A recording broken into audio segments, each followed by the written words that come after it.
నాయుడు గారు ఫస్ట్ నాయనతో పాటు ఉన్నప్పుడు మీరు సీఎం సార్, తర్వాత కాంగ్రెస్కి వెళ్ళినప్పుడు రాజశేఖర రెడ్డి గారు సీఎం అయ్యారు, తర్వాత మందరికి వచ్చిన మళ్ళా మీరు రెండుసార్లు సీఎం అయ్యారు, తర్వాత అడిగినప్పుడు జగన్మోహన్ రెడ్డి సీఎం అయ్యాడు, మళ్ళా ఇటు వస్తే మళ్ళా మీరు సీఎం అవుతారని చెప్పి ఈ సభాపూర్వకంగా తెలియదు. ఎందుకంటే నాయుడు గారు మాకు ఒక లక్కీ చామ్ అని చెప్పుకోవచ్చు.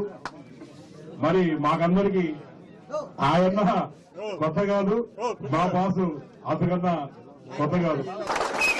నేను పీఠాధిపతులు మఠాధిపతులు అందరి దగ్గర కూడా స్పీచ్ ఇస్తుంటాను. మీరు గోపాలన్న చెప్పేవాడు అందరితో, మీరు మా ఎస్వి నాయుడు రౌడీ అనుకుంటారు మిసాలు చూసి, పెద్ద సిద్ధాంత అది మా సుధీర్కి మాత్రం ఇంకా అర్థం కాల. లేకపోతే ఎస్వి నాయుడు కాదు, ఒక ముస్లిం ఊరికి ఆఖరిలో ఒక గుడి చేసుకుంటూ పోయి దండం పెడతామా మనం ఒక్క గుడి కోసం. ఎస్వి నాయుడు చెప్తే మనకేమి లాజిక్ మర్చిపోకూడదు. ఎప్పుడు కూడా రాజకీయ నాయకుడు తల ఉంచుకోనున్నంత వరకు, ఇప్పుడు మేము కూడా కాళేశ్వరిలో స్టూడెంట్ గా స్పీడు ఎన్నెల్లో స్పీడ్, ఈ రోజు ఎందుకు ఎవరిని చూసిన ఆయన బంగారంటోడు, ఆయన అయితే తిరిగే లేదు అంటారు.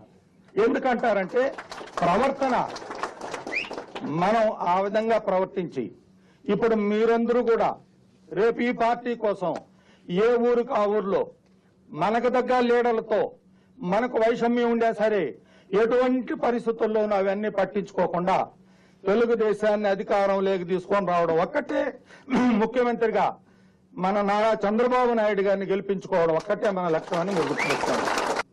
ఇంతకు ముందులాగా ఒకటో రెండో నొక్కి చేయకుండా సర్వే చేపించి బాగా ఎంక్వైరీ చేసి ఈసారిగానే మనం గెలవకపోతే పూర్తిగా మన కార్యకర్తలు లీడర్లందరినీ సర్వనాశనం చేసేస్తారు వాళ్ళు, అది మీకు తెలుసు.